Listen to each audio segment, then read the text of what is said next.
The last thing we're going to look at how to do in terms of manipulating the DOM with JavaScript is how to set attributes of elements on our web page.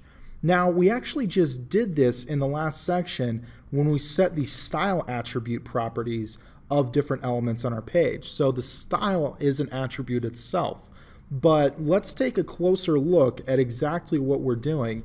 And to do that, what I've gone ahead and done is moved our styles over into this style.css folder that I've added to the project. And I've created two classes, the blueback class, which stands for blue background and sets the background color of an element with this class assigned to it to blue, and then the white font class, which sets the color of an element with this class assigned to it to white.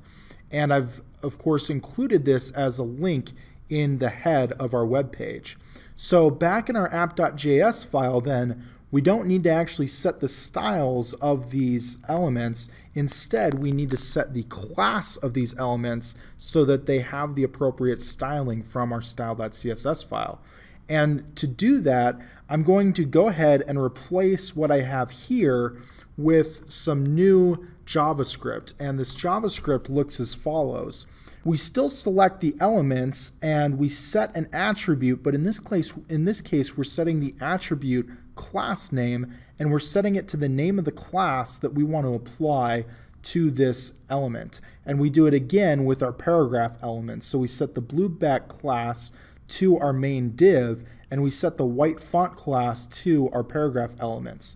So let's go back to our browser and make sure that this is having the proper effect that we would expect it to. And indeed it is. Here we can see that our background is still blue and our color is still white for each of our paragraphs.